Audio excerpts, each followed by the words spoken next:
2011년 8월 7일 하나님께서 우리에게 주시는 말씀은 마가복음 15장 42절에서 47절입니다. 마가복음 15장 42절에서 47절 말씀을 봉독에 올리겠습니다. 이날은 준비일 곧 안식일 전날이므로 저물었을 때에 아리마대 사람 요셉이 와서 당돌이 빌라도에게 들어가 예수의 시체를 달라 하니 이 사람은 존경받는 공회원이요 하나님의 나라를 기다리는 자라. 빌라도는 예수께서 벌써 죽었을까 하고 이상 여겨 백부장을 불러 죽은 지가 오래냐 묻고 백부장에게 알아본 후에 요셉에게 시체를 내주는지라. 요셉이 세마포를 사서 예수를 내려다가 그것으로 싸서 바위 속에 판 무덤에 넣어두고 돌을 굴려 무덤 문에 놓으매 막달라 마리아와 요새의 어머니 마리아가 예수 둔 곳을 보더라. 아멘. 저희 지금 사도신경 강해를 하고 있는데 처음 시작할 때 좀 걱정을 많이 했습니다. 이게 아무래도 딱딱한 교리를 다뤄야 되니까 설명하기도 어렵고 또 듣는 분들도 힘드실 것 같아서 걱정을 많이 했는데 의외로 반응이 생각도 밖에 반응이 뜨거워서 좀 다행이다 싶기도 합니다. 그런데 오늘은 좀 힘든 주제를 다루려고 합니다. 어렵다기보다는 다루기 좀 까다로운 주제를 다뤄야 됩니다. 예수님 장례식인데 우리가 신앙 고백을 할 때 나는 예수 그리스도가 장사된 것을 고백합니다. 굳이 그런 고백이 과연 필요하겠습니까? 사람 죽었으면 장례 지는 거 당연한 거 아닙니까? 십자가 달려 죽으셨으면 바로 그냥 부활의 영광으로 넘어가도 될 텐데 굳이 예수님 장례되심을 밝히고 신앙으로 고백하는 이유가 뭘까요? 근데 사복음서에는 예수님 생애를 기록할 때 예수님 장례식에 대한 묘사를 아주 신경 써서 다 기록하고 있습니다. 모든 복음서가 다 기록하고 있는데 근데 이상하게도 각기 다른 복음서에는 없는 내용들을 각 복음서가 기록하고 있습니다. 예수님 장례식이 어떻게 치러졌는가 알려면 사복음서 전부를 읽어야 종합적으로 알 수 있습니다. 오늘 시간관계상 한 군데만 읽었습니다만 근데 그 사복음서에 공통적으로 등장하는 뜻밖의 인물이 유대 지역의 아리마대라는 동네 출신인 요셉이라는 사람입니다. 사복음서에서 밝혀주는 예수님 장례식 그리고 아리마대 요셉에 대한 얘기를 종합하면 이렇습니다. 아리마대 출신의 요셉은 부자였습니다. 그리고 그 당시 사내들인 공회원이었고 사람들에게 굉장히 존경받는 인물이었습니다. 그런데 그는 사내들인 공회가 예수님 사형을 판결할 때 그 판결에 동의하지 않은 사람이라고 기록되어 있습니다. 아울러 놀랍게도 그는 예수님의 13번째 제자였다는 것. 그런데 본인은 제자라는 것을 드러내서 밝힐 수는 없었다. 왜? 신분이 사내들인 공회원이었으므로 유대인들을 두려워하여 그렇게 했다고 기록이 되어 있습니다. 그런데 그가 바로 예수님의 장례를 치른 유일한 제자로 사복음서 공이 기록하고 있습니다. 당시 십자가에 달려 죽은 죄수들은 죄수가 죽는다고 해도 곧바로 장례식을 치르지 못하고 시신이 십자가에 달려서 들개들이나 독수리들의 먹이로 방치되곤 했습니다. 그게 관례였습니다. 아마 그렇게 함으로써 사람들이 지나가면서 공포감을 느끼지 않았을까 그런 경고의 의미로 그렇게 한 것 같습니다. 문제는 예수님의 경우는 장례를 치를 만한 시간적 여유가 없어서 시간이 너무 촉박했습니다. 성경 기록에 의하면 예수님께서 금요일 오전 9시경에 십자가에 달리셨고 약 6시간 뒤인 오후 3시경에 운명하셨습니다. 문제는 유대인들의 공식적인 안식일이 금요일 오후 6시부터 시작됩니다. 금요일 오후 6시가 되면 모든 것이 멈춥니다. 모든 장사도 멈추고 장례식 물론 드릴 수 없고 자기 집 바깥에도 함부로 나가지 못하는 그때 금요일 오후 6시 이후에 뭔가를 하면 다 불법이 되기 때문에 장례식 치를 수가 없습니다. 산술적으로 계산해 보면 오후 3시에 돌아가셨으니까 안식이 시작된 오후 6시까지 딱 3시간밖에 없습니다. 그러니까 예수님 장례를 드릴 수 있는 3시간 그 3시간을 만약 놓쳤다면, 상상입니다만 한번 생각해 보십시오. 그 당시 십자가가 높이 있는 게 아니고요. 십자가 나무도 힘들지만 높이 그 무거운 걸 사람을 세울 수 없기 때문에 땅에서 그냥 많아야 50cm에서 1m 정도 높이의 시신이 달렸다 그러니까 덜깨들이 와서 뜯어먹을 수 있는 거죠. 독수리 떼더라 뜯어먹을 수 있고. 한번 생각해 보세요. 만약 그 3시간 내에 예수님의 시신을 장례에 치르지 못했다면 우리의 구세주신 예수님께서 독수리에서 눈이 뽑히고 코가 뜯기고 지나가는 덜깨들에서 살까지 뜯기는 그런 정말 생각만 해도 끔찍한 일을 당하셨을 겁니다. 참 황송스러운 거 아닙니까? 그 제자들 다 어디 갔냐 말이에요. 제자들. 예수님이 처형당하고 재판받아서 그 고통당하는 과정은 두려워서 도망을 갖다 치더라도 예수님 장례는 치러야 되는 거 아닙니까? 그럼 스승과 제자의 관계를 떠나가지고 인간적인 기본적인 도의적인 책임을 해야 되는 거 아니냐고요. 내하고 아무 관계없는 사람이라도 지나가는 시신이 그냥 널브러져 있으면 그 시신을 처리해 주는 게 인간의 기본적인 도리 아니겠어요? 마피아 같은 깡패 집단들도 적대 관계에 있는 조직원의 장래에 예의를 표하는 걸 많이 봤습니다. 여러분 잘 아시는 삼국지에 보시면 오나라 송건의 계략에 빠져서 그 유명한 장군 관우가 포로가 되고 목이 잘려 죽습니다. 참수를 당해요. 그 장면이 참 슬픈데 송건이 조조를 살려두면 자기가 통일하는데 방해가 될 거니까 죽이긴 죽였는데 후반이 두려워서 조조한테 그 관우의 머리를 상자에 담아서 보냈습니다. 근데 조조가 그 관우의 머리를 받아들고 마음이 너무 아파서 조조와 관우는 적대관계입니다. 조조도 관우를 죽여야 될 입장입니다. 그런데도 그 관우의 머리를 받아들고는 그 몸통이 없는 시신이잖아요. 그 나무로 실물 크기의 몸을 아름답게 조각해가지고 관에 넣어가지고 성대하게 제후의 예를 다하여, 제후라는 건 작은 나라의 왕 정도 됩니다. 그런 예를 갖추어서 장례를 치렀습니다. 여러분 노무현 대통령이 재직 중에 굉장히 백성들에게 욕을 많이 먹은 거 기억하시죠? 사람들이 뭐 힘든 일만 있으면 노무현 때문이다 이래 얘기를 했어요. 심지어는 길 가다가 넘어지면요, 에이 노무현 때문에 넘어졌네 이렇게까지 말할 정도로 욕을 먹었던 사람입니다.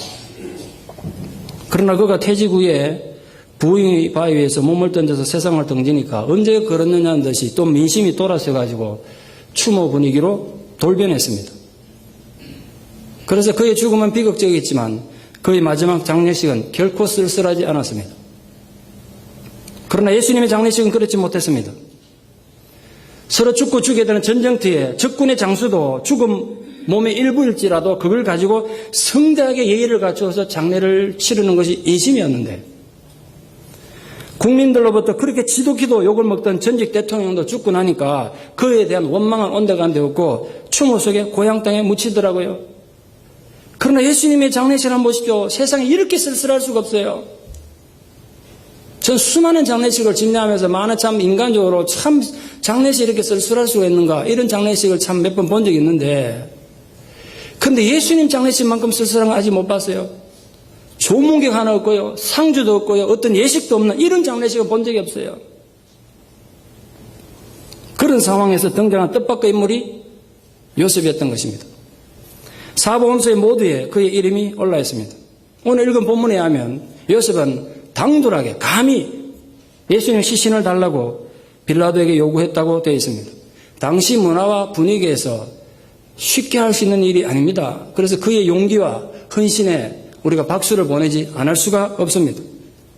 아마도 빌라도는 재판 과정을 통해서 예수가 죄가 사실 없다는 걸 이미 알았고 또 그 시신을 요구하는 사람이 사내들인 공회원이기 때문에 그 시신 인도를 허락한 것 같습니다. 장례식을 허락한 거라고요. 요한복음에 의하면 다행스럽게도 예수님이 십자가에 달린 그 곳과 이 요한이 가졌던 자기 가족묘가 같은 동산 안에 있어요. 그러니까 멀리 장례 치료를 가지 않아도 되는 시간을 절약할 수 있는 그런 우연이 있었던 것 같습니다. 유대인들은 주로 무덤을 우리처럼 땅을 파든지 하지 않고 바위로 된 산을 파가지고 굴을 파가지고 개인이 묻히지 않습니다. 항상 가족묘입니다. 3면일 직각으로 꺾어 파가지고 3단에서 5단 정도 이렇게 해서 그 칸마다 시신을 갖다 넣습니다. 시신도 우리처럼 관에 묻는 게 아니라 관에 넣지 않고 세마포로 가는 배옷으로 몸을 싸가지고 시신을 싸가지고 그냥 갖다 두면 장례식 끝나는 겁니다. 그 묘지 안에 할아버지, 할머니, 아버지, 어머니, 아들, 손자 같이 이제 묻히는 겁니다. 근데 그렇게 묻히다가 가득 차면은 새로운 묘가 또 필요하겠죠? 근데 때마침 요셉이 자기 가족묘가 가득 차가지고 자기가 죽으면 묻히려고 새로운 가족묘를 가지고 있는 그때 예수님 장례를 치르게 됐다는 거예요. 이건 어디까지 상상입니다만 만약 요한이 예수님 장례를 치르긴 치렀는데 가득 찬 가족묘에다 묻었다면 예수님 부활할 때 어떻게 됐을까 좀 걱정되는 거죠. 예수님 혼자만 살아난 게 아니라 다 일어나가지고 좀 혼란스럽지 않았을까 혼자 생각해 봤습니다. 근데 다행스럽게도 아무도 써보지 않은 한 번도 장례에 지낸 적이 없는 새 무덤에 예수님의 시신을 안치했다고 성경에 기록하고 있습니다.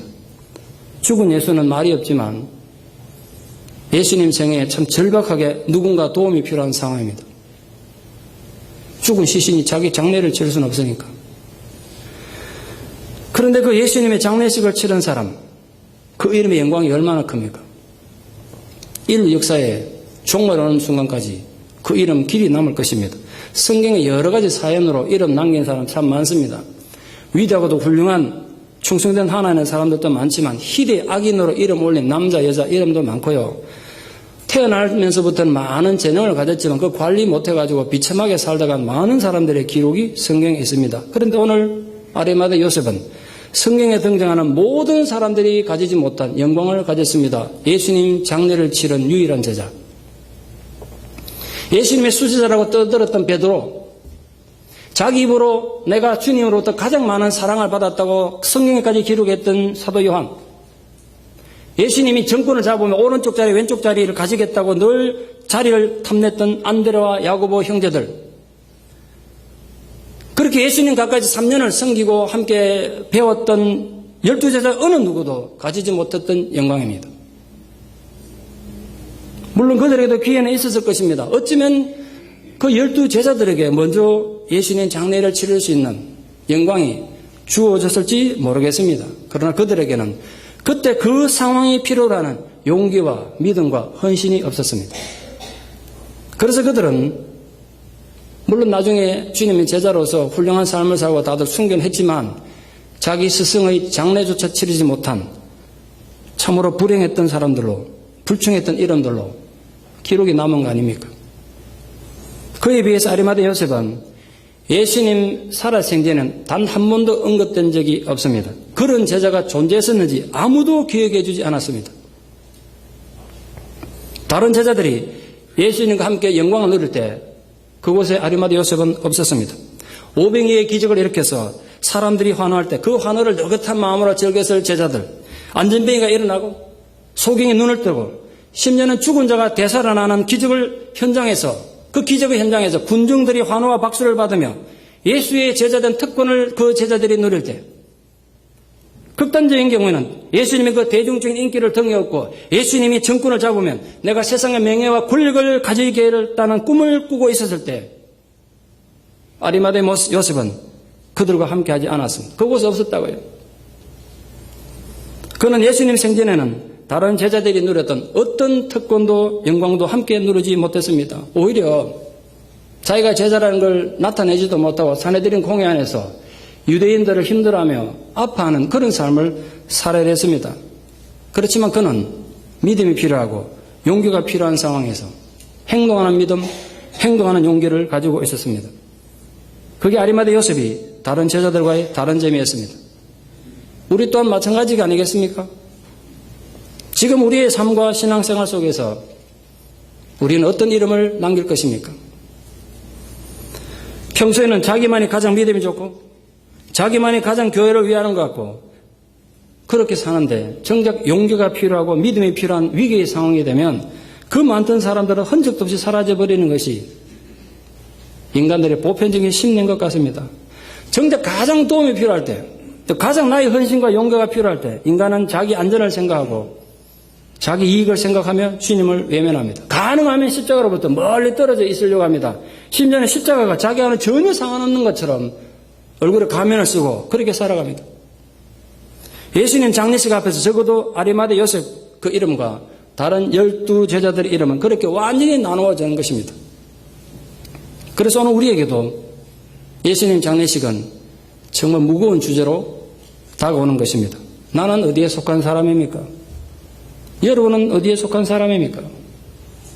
아리마대 요셉처럼 주님을 위한 것이라면 자기의 체면도 버리고 자기의 안전도 권리도 포기하고 구체적으로 한 번도 사용해 본 적 없는 자기의 가장 소중한 것을 포기하면서도 주님을 위해서 헌신할 수가 있습니까? 아니면 다른 제자들처럼 철저히 이기적이고 계산적이며 자기 안전과 체면만 생각하는 비굴한 인생으로 살고 있습니까? 왜 예수 그리스도의 장사되심의 기사가 사복음서 모두에 기록될 정도로 중요합니까? 어찌 보면 참 부질없는 짓 같아요. 사람 죽었으면 장례 당연히 지내겠지. 그게 무슨 신앙 고백의 대상이냐 말이야. 차라리 부활의 영광스러운 장면을 좀 더 멋있게 기록할 일이지. 짧은 파피루스에 왜 그 민망한 장례식을 기록에 남겼을까? 그게 몇 가지 이유가 있습니다. 아주 중요한 이유가 있습니다. 첫 번째로는 그 당시 시대적 상황에서 현실적으로 아주 중요한 이유가 등장합니다. 예수님의 장례식이 보여주는 것은 예수님의 죽음이 완전한 죽음이라는 것을 말해주는 것입니다. 당시 초대교회에서는 특히 그 예수님의 십자가 죽으심과 부활을 가지고 부정하는, 그걸 거부하는 이단들이 교회를 많이 위협했습니다. 그래서 어떤 이단들은 예수님이 십자가에 달려 돌아가신 게 아니라 거기 힘들고 어려우니까 십자가 달린 거 인정한다. 근데 돌아가신 게 아니라 그래서 기절했을 때 졸도했대 그냥. 그 기절한 예수를 죽은 줄 알고 무덤에 갖다 놨는데 나중에 정신이 들어가지고 걸어 나왔다는 거예요. 그러니까 죽음을 부정하다 보니까 부활도 자연히 부정이 되는 겁니다. 그런 이단들이 교회 안에 들어와 있었습니다. 심지어 영주주의자들은 주장하기를 하나님이신 그리스도가 어떻게 십자가에 죽냐. 안 죽었다는 거야. 죽는 흉내만 했다가 사람들이 떠나가니까 그리스도가 자기 갈 길을 갔다는 거예요. 또 어떤 영주주의자들은 그리스도가 예수님 몸 안에 있다가 예수님 십자가에 달리시니까 그리스도는 떠나가 하늘로 가버리고 이 육신 예수만, 인간 예수만 십자가에 달려 죽었다는 거죠. 그렇게 주장하는 이단들이 성경 안에 돌아 있습니다. 그래서 예수님의 죽음과 부활을 부정하는 건 이단이다. 그들과는 인사도 하지 마라. 이런 내용이 성경에 기록되게 된 것입니다. 이에 대해서 복음서는 예수님의 죽음은 우리가 증명한 게 아니다. 예수님을 박해한 자들, 예수님을 십자가에 달았던 자들, 예수님의 원수들이, 예수님의 적들이 예수님의 죽음을 확인했고 당시 총독이었던 빌라도가 예수의 장사를 지내도록 그 시체를 내줬다. 그걸 기록한 것입니다. 그래서 예수님 장례식은 당시 초대교회 이단들의 주장에 대항하기 위해서 어쩔 수 없이 신앙 고백으로 등장하게 된 겁니다. 지금 우리한테는 아무 필요가 없는 거잖아. 예수님 장례식 지낸 게 그건 무슨 신앙 고백이냐고요.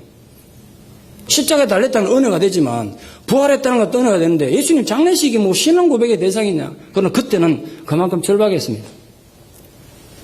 두 번째로는 예수님 장례식과 관계돼서 정말 해석하기 힘든 부분이 있습니다. 우리 신앙 고백서 사도신경에는 없습니다만 원래 신앙 고백 사도신경에는 들어있는 아주 난해한 문장이 하나 있습니다. 예수님께서 십자가에 죽어 장난에 지내신 다음에 우리는 바로 부활로 갑니다만 음부에 내리셨다. 지옥에 가셨다. 라고 원문에 되어 있습니다. 영어로 된 Apostle Creed에는 오늘도 아마 EM 예배에서는 사도신경 고백할 때 이렇게 했을 거예요. He descended unto the hell. 그러니까 지옥까지 내려가셨다. 라고 고백을 한다고요. 예수 그리스도가 지옥까지 내려가셨다 그러니까 아주 불경스럽게 느껴지지 않습니까? 고민이 안 되십니까? 이 원래 최초로 기록된 사도신경에는 없었던 건데 한 100년쯤 지나서부터 이게 나타나고 있습니다. 그래서 아예 이 부분을 우리 한국교회에서는 그동안 전혀 다루지도 않았고 우리 신앙 고백서에서 없습니다. 빼버렸습니다. 그걸 저도 며칠 고민했어요. 설교 준비하다 뺄까 넣을까. 우리 다루지도 않는 걸 내가 괜히 설교할 필요가 있겠는가? 괜히 성도님들이 혼란스러워하지 않을까? 그런 생각이 참 많이 망설였습니다. 고민 끝에 얻은 결론은 이걸 그냥 지나가는 건 신앙인으로서 좀 비겁하다는 생각이 들었습니다. 우리가 생략하고 안 가르친다고 문제가 해결될 일도 아닌데, 열이 만약 어디 가가지고 전혀 듣지도 보지도 못했는데 예수님이 지옥까지 내려갔다면서 너희들이 그래 고백한다면서 들으면, 아니 우리 목사님은 그런 것도 안 가르쳐주고 뭐 이런 게 있냐고. 그럼 어떡하겠어요? 오늘 저는 만약 당장에 나와가지고 미국 사람은 다 아니까, 서양 사람 다 안다고, 유럽 사람들은 너가 예수가 지옥까지 갔다며? 이러면 할 말이 없어요. 어떡하시겠어요? 있는데 분명히 원문에 있다고. 원문에 우리 한글에 뺐을 뿐이지. 그거 좀 비겁하다 생각 안 드세요? 원문에 있는 거 우리가 까다롭다고, 이해가 안 된다고, 가르치기 곤란하다고 그 문장을 딱 빼버렸다니까요. 우리 선배들이 좀 비겁하죠, 그런 부분에서. 이 애매한 해석을 해결하기 위해서 유명한 신학자들이 머리 쥐뜯으면서 달려듭니다. 또 이름만 되면 알 수 있는 한국의 너무나 유명한 목사님들이 주장해요. 근데 그들의 주장이 되게 같아요. 이렇게 얘기합니다. 여기서 지옥이라고 되어 있는 He descended unto the hell 할 때 그 헬이라고 번역된 지옥은 원문이 하데스입니다. 하데스. 헬라어로. 히브리어로는 스올이라고 그러는데 이건 결코 지옥으로 해석되면 안 된다는 겁니다. 그래서 지옥과는 다른 의미인 음부로 해석해야 된다는 거죠. 그 음부란 지옥처럼 죄인들이 가가지고 형벌 받아서 고통받는 곳이 아니라는 겁니다. 음부는. 그 지옥이란 죄인이 가서 고통받는, 불가한데 고통받는 지옥은 게헨나라는 단어가 따로 있다는 겁니다. 그래서 예수님이 가신 곳은 지옥으로 간 게 아니고 그 음부, 하데스는 어떤 곳이냐? 죽은 자들이 가서 모여 있는 곳이라는 거죠. 죽은 자들이 죽으면 가는 곳이 있는데 그 죽은 자들이 모인 곳에 가신 거지 예수님이 지옥 간 건 아니다. 이 단어가 잘못된 것이다. 이렇게 해석을 했어요.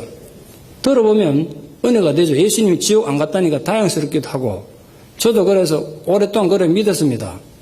그런데 여긴 치명적인 문제가 있어요. 첫 번째 문제가 뭐냐면 예수님께서 직접 구체적으로 지옥의 상황을 설명하신 비유가 누가복음 16장에 부자와 나사로의 비유에 등장합니다. 거기에 하나님을 부정하고 살았던 부자가 죽어서 간 것이 음부라고 되어 있는데 헬라 원문에 분명히 하데스라고 되어 있습니다. 하데스. 그런데 여러분 아시다시피 그 하데스에서 부자가 그 지옥 불 가운데서 고통받는 것을 분명히 예수님께서 설명하셨습니다. 예수님 분명히 하데스 역시 죄인들이 고통받는 지옥의 개념으로 설명하셨어요. 그래서 앞에 해석들이 엉터리인 거예요. 제가 일부러 설교 준비하면서 일부러 헬라 성경 또 찾아내가지고 단어가 어떻게 되나 직접 확인해보니까 분명히 하데스라고 되어 있는데 그 하데스에서도 불꽃 가운데서 부자가 고통받는 장면이 분명히 있다고요. 또 하나 더 문제는요. 만약 이런 식으로 해석하면 은혜로면 되는데 예수님이 지옥 갔다는 게 해결이 되니까 은혜는 되는데 정말 심각한 문제가 하나 생긴데 뭐냐면 죽은 자가 따라가서 모이는 곳. 천당도 아니고 지옥도 아니고 이상한 곳이라. 그걸 주장하는 종교가 있죠. 예? 이건 천국도 아니고 지옥도 아닌 이상한 곳이 있다는 것이 합법화 될 수 있는 너무 큰 위험이 있는 거예요. 기독교가 이렇게 설명한다는 건 진짜 문제예요. 성경 어디에도 그런 설명이 없어요. 그럼 이 말이 왜 여기 첨가됐을까? 그 본래 의도는 예수님의 죽음이 완벽한 죽음이라는 것을 강조하는 데서 시작됐다는 것을 잊지 마십시오. 만약 예수님께서 영과 육이 있는데 육체는 죽었는데 영은 살아계시다 어디 계시다가 부활했다. 그럼 그 죽음이 맞습니까? 육체만 죽고 영은 살아있는 그 죽음 맞냐고요. 예수님의 죽음은 그런 죽음이 아니라 전인적이고 전인격적인 완전한 죽음이었다는 것. 그걸 설명하기 위해서 이 부사구가 붙었다고 해석해야 하는 것입니다. 그래서 위대한 종교개혁자였던 칼빈은 이 부분을 해석하기를 예수 그리스도께서 우리가 받아야 될 형벌과 고통과 처벌을 대신 받기 위해서 지옥까지 가셨다. 이렇게 해석했어요. 베이커라는 유명한 신학자가 있는데요. 파크. 신약학 주석을 썼던 유명한 신학자인데 그분도 칼빈의 뜻을 따라서 예수 그리스도께서는 우리가 받아야 될 지옥의 형벌을 대신 받으신 것이다. 이렇게 주장하셨어요. 제가 보건대는 칼빈이나 파크 해석이 앞에 신학자들이나 한국의 대표적인 목사님들 해석보다 훨씬 더 설득력이 있고 성경적입니다. 예수님이 내 죄를 위해서 십자가에 죽었다는 거 이해되고 내 죄 때문에 내가 가야 될 지옥에 대신 가서 고통받았다는 거 이해가 안 된다는 건 모순이에요. 그런데 제가 이번에 설교 준비하다 더 중요하게 생각한 건 내가 그것도 인정하면서 일리가 있어요. 그 학자들의 주장이. 더 중요한 건 우리가 성경 전체의 가르침과 정신을 해석해 볼 때 예수님께서 지옥까지 내려가신 그 행위는 바로 지옥을 정복하고 사단의 세력을 깨뜨려버리고 지옥까지도 궁극적으로 하나님의 주권 아래 있다는 것을 보여주는 것입니다. 우리 성도들이 잘못 생각하면 지옥은 사단이 왕국이고 사단이 왕이라고 사단이 마음대로 다스리는 곳, 하나님의 영향력이 미치지 못하는 곳으로 생각들 많이 하세요. 그러면 얼마나 심각한 모순이 생깁니까? 전지전능하시고 무소부호세하신 하나님이 영향을 못 주는 곳이 있다고요? 아니란 말이에요. 여러분 고백하십니까? 지옥은 물론 사단이 다스리고 우리가 죄인이 가는 곳이지만 그 지옥의 주권도 하나님이 갖고 계심을, 하나님의 영향력 안에 있음을 그걸 믿어야 된다고요. 지옥이라고 는 사단의 왕국이냐면 아니란 말이에요. 그걸 지금 나타내는 그게 성경의 정신이니까. 분명히 욥기에 보면 사단이 존재하고 지옥도 존재하는데 하나님은 허락하여서 움직이더라고요. 다시 말씀드립니다. 지옥이 사탄이 주권을 가지고 다스리는 사탄의 왕국이 아니라 그것도 하나님의 영향력 안에 있다는 것. 지옥조차도 하나님 주권에 따라 움직인다는 것. 그걸 우리 신앙으로 고백하는 거예요. 그것 때문에 예수님께서 지옥에 가셨다 해도 괜찮은 거예요. 그것도 하나님 영향을 미치는 곳이니까. 그래서 하나님께서 지옥의 권세를 깨뜨리고 예수 그리스도를 부활케 하심으로써 사단의 모든 권세는 철저히 부서지게 된 것입니다. 이제 그냥 생각한 것이 아니라 그 근거를 바울의 가르침에서 제가 이번에 떠올렸어요. 빌립보서 2장 10절 말씀에 보면 바울이 이렇게 예수님 권세를 이렇게 설명했습니다. 하늘에 있는 자들과, 하늘에 있는 자 알죠? 천사다, 천국 갔던 우리 믿음의 조상들, 누구는 다 좋습니다. 또 땅에 있는 자들, 대단한 권력자들, 우리 모든 신앙, 모든 교회 다 포함되겠죠. 그 다음, 땅 아래에 있는 자들까지도 모든 무릎을 예수의 이름에 꿇게 하시고, 이 땅 아래가 어디냐 말이죠. 땅 아래가 어디입니까? 지하실입니까? 여기 보면 땅 아래라는 게 지옥을 지칭하는 은유적 개념으로 보는 것이 타당하다고요. 땅 아래의 권세들, 그 지옥의 권세들까지도 예수님 무릎 앞에 꿇게 했다는 거예요. 분명히 그 땅 아래의 권세까지도 예수님 무릎에 꿇게 하셨으니까 예수님이 지옥에 내려가시다는 건 절대로 패배나 실패가 아니라는 걸 이해하셨으면 좋겠습니다. 흔히 어떤 분들이 이런 질문도 많이 하세요. 예수님 십자가에 달리셔가지고 부활할 때까지 어디 계셨냐, 이제. 뭘 하고 계셨냐요? 뭘 하고 계셨을 것 같습니까? 뭘 했으면 좋겠습니까? 이런 질문에 대한, 이 질문이 우리만 했겠어요? 초대교회 때도 있었을 거라고요. 그 질문에 대한 해답을 찾다가 이런 고백이 나오지 않았을까? 추정해 봅니다. 제가 결론을 내리면 예수님 그때 뭘 하고 있었냐? 그 기간 동안 예수님은 지옥을 평정하고 계셨다. 그리고 우리 신앙 고백을 하는 거죠. 예수 그리스도께서 지옥에 내려가셨다고 해서 그러니까 너무 힘들어하거나 혼란스러워하지 마십시오. 제 개인적으로는 신앙 고백 하려면 이거 넣어가지고 정확하게 해야 된다 생각해요. 안 하려면 다 안 하든지. 힘들다 고문장 왜 빼냐고요 또. 예수님이 우리 대신에 지옥에서 고통을 받으셨던 그것도 은혜가 돼요. 또는 사단과 지옥을 평정하고 계셨던 간에 결론은 말입니다. 예수 그리스도의 승리를 나타내는 거 아닙니까? 결론은 주님의 승리를 나타내는 것이 우리의 영혼을, 우리 죄인을 구원하시려고 하나님의 사랑과 능력을 보여주신 것입니다. 예수님 때문에. 몇 년 전에 그랜 토리노라는 영화를 아들과 함께 보러 간 적이 있습니다. 아들 덕분에 그 영화를 봤는데요. 한 2분 내에 줄거리를 요약하면 이렇습니다. 한국전쟁에 참전한 경험 있는 노인인데 주인공이 아주 성격이 하도 개팍해가지고 자식들하고도 함께 살지 못하고 혼자 사는데 특히 한국전에 와가지고 너무 고생을 해서 그런지 아시안을 굉장히 싫어했어요. 근데 이 사람 표현하면 정말 재수없게도 그 동네에 몽족이 많이 몰려들어와 살게 됐어요. 그 몽족들 볼 때마다 아시안들 볼 때마다 막 벌레 보듯이 합니다, 이 사람이. 그런데 자기 의도와는 전혀 다르게 그 몽족 어떤 집안에 10대 아들과 딸이 있는데 그 동네에 몽족들이 모인 갱단이 있는데 그 갱단들이 이 집안을 자꾸 괴롭히니까 이 사람 또 정의감, 의협심에 그들을 도와주다가 서로 마음을 통하게 되는 이런 사이가 됐어요. 그동안 몽족 갱단들이 이 집안뿐 아니라 그 몽족들을 아주 괴롭히는 그런 공포의 대상이 됐던 갱단들이 있었어요. 근데 그 갱단들이 이 집의 아들을, 10대의 아들을 그 갱단에 집어넣으라고 갱단 도로라고 계속 협박도 하고 막 유혹도 하고 하니까 그걸 그 누나가 계속 막았어요. 절대로 갱이 되면 안 된다고. 그 갱단들 입장에서 누나가 굉장히 밉잖아요. 그 누나를 납치해 가지고 집단 성폭행을 했어요. 동생 입장에서 자기 때문에 누나가 그렇게 폭행을 당하고 온몸에 피투성이 돼서 돌아온 거 보니까 눈이 돌아가죠. 복수하겠다는 거야. 그러니까 노인네가 보니까 젊은 애를 두면 사고가 칠 것 같으니까 내가 복수를 도와주겠다고 자기 집에 들어가요. 지하실에 가니까 기관 단총에서부터 권총 온갖 종류 무기가 가득하더라고. 완전 지하실이 무기고도거든요. 수류탄도 보여주면서 오늘 이걸로 그놈들 다 죽이자. 그러니까 이 아들이 말입니다. 이제 용기 백배한 거죠. 이 총 쏘는 법 가르치면 자기가 다 죽이겠다고. 그래 안심시켜 놔놓고 나가서 문을 잠가버려요. 바깥에서. 지하실에서 못 나오게 해요. 그리고 이 노인네가 그 갱들을 찾아갑니다. 그 주인공 이름이 클린트 이스트우드입니다. 아저씨 옛날에 총 딱 뽑아가지고 황야의 무법자 이런 거 악당들 많이 죽였던 사람 아닙니까? 전 어떻게 생각했냐면 털무시 가가지고 아까 보여줬던 총 자동차에 가득 싣고 가가지고 갱단 다 쏴 죽일 줄 알았어요. 갱단들 앞에 가니까 갱단들 사는 아파트 가니까 갱단들이 노인네가 왔으니까 자기들한테 옛날에 막 때리고 했는 노인네 오니까 현관에도 나오고 베란다에도 나오고 창문에 전부 총도가 나와가지고 이 노인네 보고 막 욕을 합니다. 한밤중에 막 시끄러우니까 온 동네 사람들이 나와가지고 다 쳐다보게 됐어요. 노인네가 담배를 하나 딱 물다가 이 호주머니에다가 손을 딱 내는데 폼이 어떻습니까? 폼 무슨 폼 같습니까 이게? 이러니까 꼭 총을 빼내는 것 같으니까 그대로 총을 막 벌집을 만들어 죽여버려요.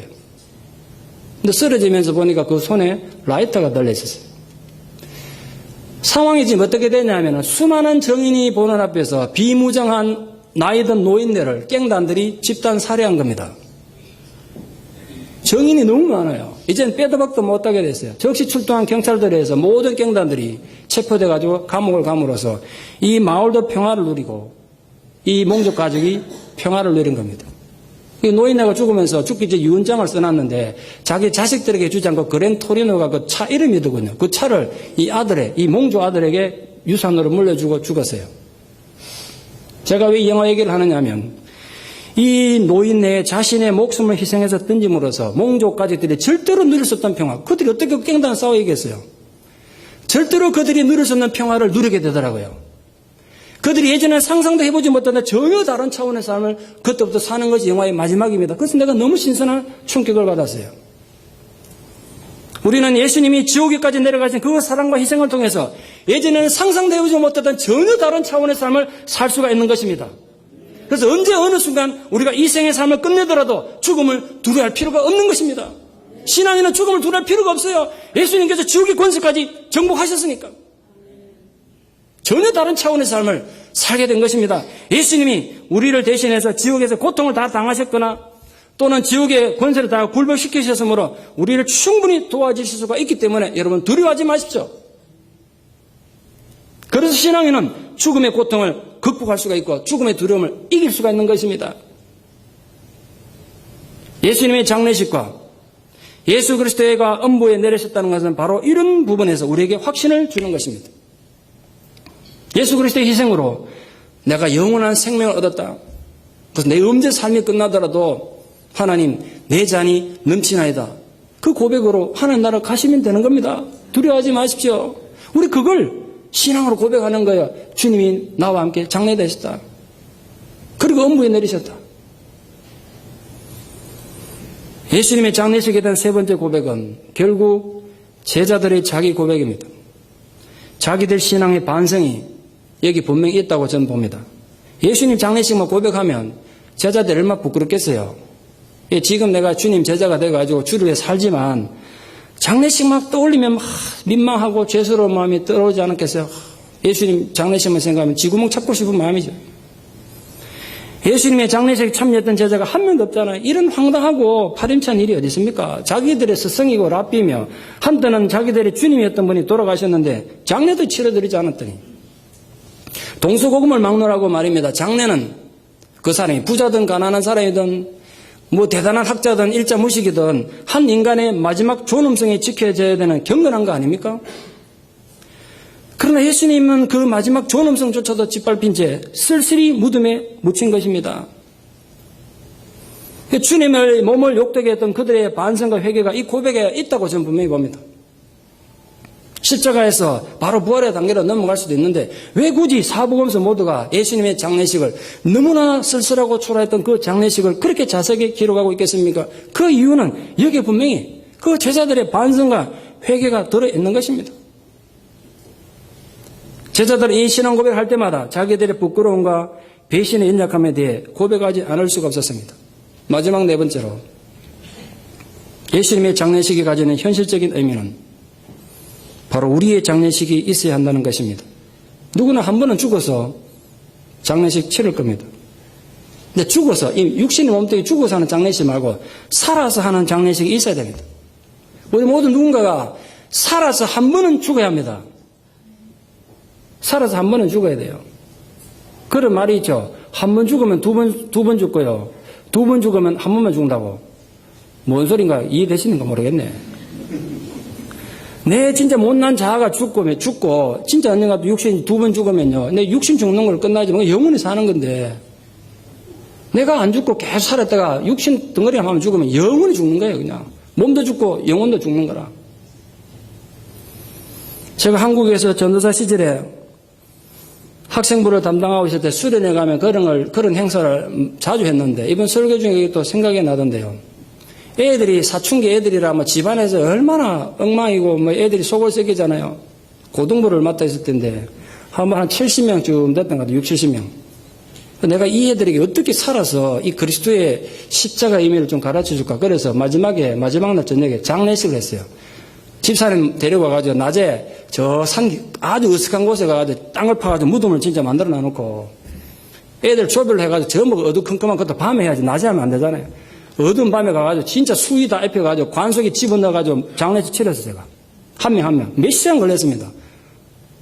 제가 땀이 나가지고 그 무거운 거 들었다 놨다니까요. 시신이잖아. 너 죽어서 직접 관에까 넣었으니까. 그렇게 까불고 떠들던 애들이 진짜 심각해집니다. 장례식이 다 끝나고 그 무덤을 둘러서서 제가 그 어둠 속에서 이렇게 설교했어요. 오늘 밤 너희들은 여기서 죽었다. 지금 살아있지만 너희 몸이 산 것이 아니라 이제부터는 그리스도와 함께 사는 거야. 너희 삶은 달라져야 되는 거야.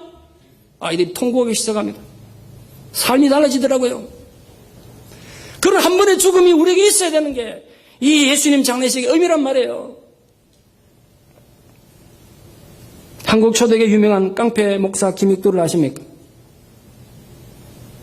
김익두는 그래도 가난한 몰락한 양반 집안에서 태어나서 나름대로 공부도 한학을 공부한 사람입니다. 가난한 집안을 일으키겠다고 열심히 공부해서 수차례 과거에 응시했지만 서북 사람들, 그 북쪽에 있는 사람들 오랑캐라고 차별 정책하는 바람에 끝내 과거에 급제하지 못했습니다.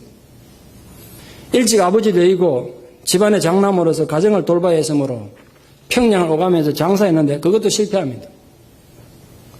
결정적인 건 사기꾼을 만나가지고 전 재산을 다 날리고 알거지가 됩니다. 세상에 한을 품게 됩니다. 이놈의 세상이 망하는데 내가 소망을 두고 살려라. 그때부터 깡패가 됩니다. 잔인한 깡패가 됩니다.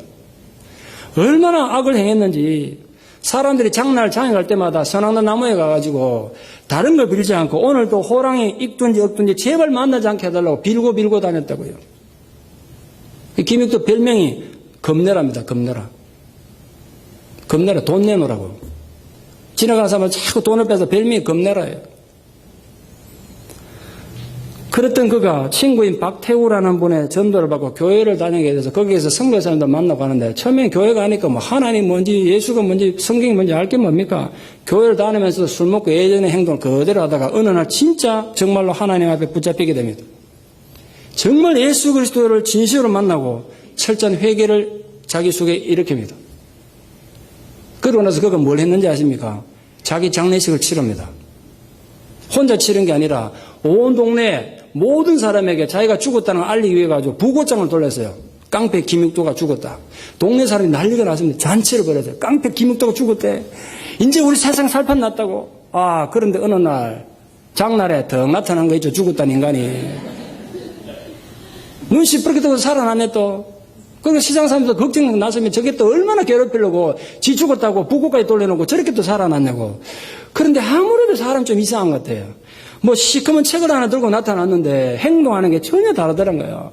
너무나 예의 바르고 인사성도 밝고 부드러진 겁니다. 그래서 사람들이 저러다가 이제 언제 뒤통수 칠지 모르니까 전부 쇼한다고 안 믿었어요.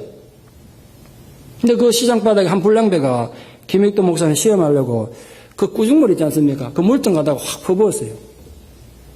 김익도 목사님 완전히 물에 빠져 생쥐꼴이 됐는데 그 물을 툭툭 틀고 그 사람 그래서 멱살 잡고 이랬다는 거 아닙니까? 멱살 잡고 집어 던져서 놓고 너 옛날 김익도가 죽은 거 오늘 감사해라. 살아있었으면 오늘이 네 제삿날인데 그랬다는 거죠. 뭐. 후에 그 김익도 목사님께 영향을 받아서 뭐 평신도 영향받은 거 숫자를 다 헤아릴 수 없는데 그분 때문에 전도받고 영향받아서 목사가 된 분이 200명입니다. 그 중에 대표적인 분이 주기철 목사님이십니다. 생각해 보십시오. 깡패 김익도가 계속 깡패로 살다 죽었으면 주기철 목사님 없습니다. 한 깡패가 정말 예수 그리스도를 만나가지고 한번 죽고 나니까 이건 엄청난 영향을, 우리 한국교회에 엄청난 영향을 끼쳤습니다.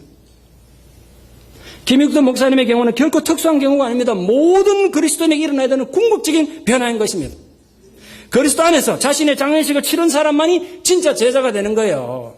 성경 공부한다고 되는 게 아니고 머리로 되는 게 아니라 진짜 죽어야 되는 거예요. 그리스도 안에서 자신의 장례식을 치른 사람만이 그때 자기를 부정할 수 있습니다. 그때서야 자기 십자가를 지고 갈 수 있는 것입니다. 신앙은 절대로 흉내낸다고 되는 거 아니지 않습니까? 왜 예수님의 장례식을 우리가 신앙으로 고백합니까? 그 장례식이 바로 나의 장례식이고 우리의 죽음이기 때문에 그렇습니다. 우리는 그것도 신앙을 고백하는 거예요. 그게 믿어져야 된다고 그게.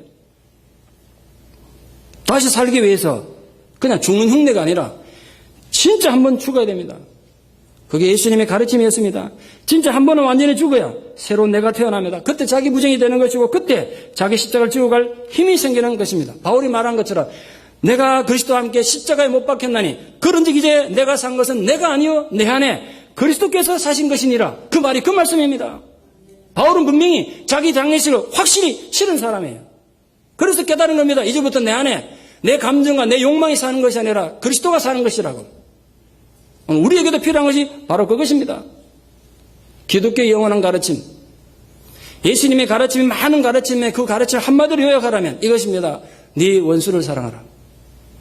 이건 우리 교인들만이 아니라 제가 읽어본 책에 하면 세상 사람들도 길 가는 사람 9명 붙들고 예수님 가르침을 한마디로 요약하면 뭔지 아시겠습니까? 그러면 10명 중에 9명은 네 원수를 사랑하라 이렇게 대답한답니다.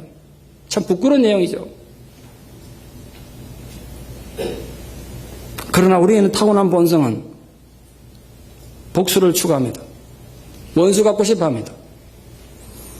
그러므로 반드시 십자가에서 내가 죽고 장례를 치러야 마침내 원수도 그때 사랑하게 되는 겁니다. 그게 안 되면요. 교회는 평생 왔다 갔다 했는데도 같은 하나님을 같은 공간에서 같은 예배를 드리는 같은 성도도 사랑 못해서 원수가 되잖아요. 원수 사랑? 같은 성도도 사랑 못하는데 무슨 원수를 사랑해? 이런 황당한 종교가 어딨냐고요? 정말 그 부분에서 우리가 심각하게 반응해야 됩니다. 예수님의 장례식은 예수님이 지상에서 당한 마지막 고난입니다. 그래서 우리는 예수님의 장례식을 보면서 예수님이 얼마나 큰 희생과 큰 고통을 치르고 내 생명을 다시 되찾았는지를 아셔야 됩니다. 독일의 유명한 신학자 칼바르트는 아르키메데스 원리를 가지고 이걸 설명한 적이 있습니다. 잘 아시다시피 목욕탕 욕조에 물을 가득 채워놓고 내가 거기 들어가면 물이 흘러넘칩니다. 그 흘러넘친 물이 나의 비중입니다. 내 부피와 무게란 말이에요. 그게. 다른 데 재울 수가 없으니까. 아르키메데스가 그렇게 재했지 않습니까? 우리가 십자가가 얼마나 고통스럽고 치욕스러운지 알아야 내 죄가 얼마나 무겁고 치욕스럽고 수치스러운지 알 수 있다는 거예요. 내가 나를 보면 모르는데 십자가를 보니까 너무 치욕스럽고 너무 고통스러우니까 내 죄가 얼마나 컸으면 예수님이 저렇게 죽으셔야 됐는가 그렇게 알 수 있다는 거예요. 그걸 영적인 아르키메데스 원리라고 했습니다. 아주 탁월한 해석이라 저는 생각합니다. 우리가 거듭해서 예수님의 고난을 묵상하는 이유는 바로 나의 죄의 무게가 그 십자가의 실체이기 때문에 그렇습니다. 내가 나만 바라보면 나도 꽤 괜찮은 인간 같습니다. 누구나 다 그렇습니다. 오늘 오시기 전에 거울 한 번씩 보고 오셨죠? 저도 분장을 좀 하고 왔습니다, 아침에. 다 나보면 괜찮은 것 같아요. 사람들 인정도 해주고. 나도 나름대로 재령됐고 성실하고 부지런하니까 게다가 어디 내도 안 빠지는 인물도 있으니까 나도 괜찮은 인간 같아요. 자기 만족에 빠집니다. 인간은 절대로 자기를 봐서는 자기가 어떤 인간인지 모릅니다. 착각에 빠져요. 착각도 그런 착각이 없습니다. 그때마다 우리가 뭘 봐야 되느냐? 바로 십자가를 바라봐야 내가 어떤 존재인지 알게 돼요. 내가 알게 된다고요. 나도 혼자 있으면요, 꽤 괜찮은 목사가 착각이 자꾸 들어요. 저도 그래요. 근데 그때마다 십자가를 바라보면 말할 게 아무것도 없어요. 그 십자가를 바라봐야, 주님의 장례식을 바라봐야 내 죄가 얼마나 큰지, 내가 진짜 얼마나 문제 많은 인간인지 알게 된다고. 큰 소리 칠 거 하나도 없어요. 결론적으로 말씀드립니다. 예수님의 장례식을 오늘도 우리가 신앙으로 고백하는 이유가 뭡니까? 우리는 궁극적으로 우리의 추악한 죄와 나의 못난 자아가 예수님 장례식을 통해서 함께 장사되었음을 믿어야 합니다. 내 온갖 정욕과 욕망과 허영과 질투와 이기심, 이런 모든 우리의 추악한 죄악들이 십자가에 못 박혔고 주님과 함께 무덤에 장사된 것입니다. 예수님 혼자 간 게 아니라 내가 함께 갔다는 걸 믿어야 된다고 그래요. 우리 죄값을 갚기 위해서 예수님 십자가에 죽으셨고 우리 모든 죄를 가지고 예수님 십자가 무덤에 가서 장사 지내셨다고요. 프랭크 호르겐이라는 분은 25년 동안 백악관에서 경호원으로 근무했습니다. 그의 임무는 자기 몸을 던져서라도 대통령을 위기로부터 구하는 것입니다. 그런데 1963년 11월 20일 자기 눈앞에서 현직 대통령이던 존 F 케네디가 암살당했습니다. 엄청 충격받았습니다. 그는 그 고통을 끝내 극복하지 못하고 경호원직을 사임하고 그만뒀어요. 왜 그만뒀느냐? 그분이 이렇게 써놨습니다. 자기가 그 사건이 일어나고 나서 정말 냉정하게 생각해봤대요. 만약에 이런 일이 또다시 벌어진다면 내가 몸을 던져서 존 F 케네디 대통령을 살릴 수 있다 가정하자. 내가 그를 살리기 위해서 내 몸을 던질 수 있을까? 자기 대답은 그럴 수는 없다 했어요. 여러분, 정직한 고백이죠. 내 직책이 대통령을 살리기 위해서 내 목숨이라도 던져야 되는 사람인데 만약 그때로 돌아가가지고 내가 내 몸을 던져가지고 존 F 케네디 대통령을 살릴 수 있다 내가 던질 수 있겠는가? 자기한테 냉정히 물어보니까 그럴 수는 없다 했대요. 그리고 양심상 이런 사람이 경호하면 안 된다. 그래서 사직했대요. 다른 사람의 생명을 살리기 위해서 자기 장기 일부를 기증한 분 우리 중에도 계십니다. 아주 거룩한 분들입니다. 그것도 쉬운 일이 아니죠. 그러나 남을 살리기 위해서 대신 죽을 수는 없습니다. 내가 너를 살리기 위해서 내 목숨을 줄 수는 없어요. 내 눈 하나 빼줄 수 있고 내 콩팥 하나 줄 수 있지만 내 목숨을 줄 수 없는 거 아니겠어요? 우리는 예수님의 장례식이라는 현실을 앞에 두고 이 부분에 대해서 깊이 묵상하셔야 합니다. 그분은 진정으로 나를 살리기 위해 죽으셨어요, 여러분. 죽는 흉내 낸 게 아니라 그분 실제로 죽어서 장례까지 지냈다고요. 그래서 예수님 장례 지냈다는 걸 고백할 때마다 이걸 기억하셔야 돼요. 그것도 누구도 기억해 주지 않는 정말 초라한 장례식을 지내셨다고요. 이 순간 여러분 모두 예수님 장례식에 조문객으로 초청합니다. 부디 엄숙한 마음으로 참여해 주십시오. 그리고 한 마음으로 그 예수님 장례식 앞에서 고백할 수 있기를 바랍니다. 수치스럽고도 무거운 내 죄로 인해 내가 죽어 묻혀야 할 그곳에 주님이 묻히셨습니다. 저도 함께 죽어서 주님 곁에 묻히겠습니다. 주님 부디 손잡아 저를 이끌어 주셔서 내 남은 생에 예수 그리스도의 제자로 살아가는 영광을 누리게 하여 주시옵소서. 그리고 주님, 저의 생명이 언제 어디서 끝날지는 모르지만 저희가 간절히 바라옵기는 부디 내가 죽은 뒤에 눈을 떴을 때 주님과 함께 있게 하여 주시옵소서. 주님이 계시는 그 영광스러운 자리에 나도 있게 하여 주시옵소서. 기도드리겠습니다.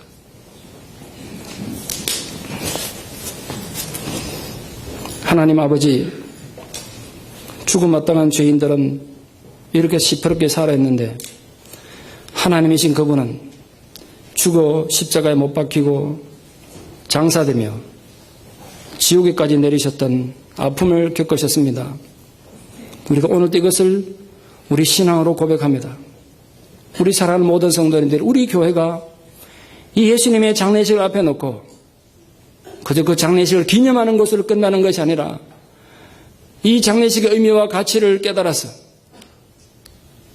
그러죠. 내가 그리스도와 함께 십자가에 못 박혔나니 이제 내가 산 것은 내가 아니요 오직 내 안에 그리스도 예수께서 사신 것이라는 위대한 신앙의 고백을 우리도 하며 살기 원합니다. 살아서 한 번은 죽어서 영원한 삶을 누리는 주님을 기쁘시게 하는 모든 성도들이 되게 하여 주시옵소서. 예수님 이름 받들어 기도드리옵나이다. 아멘.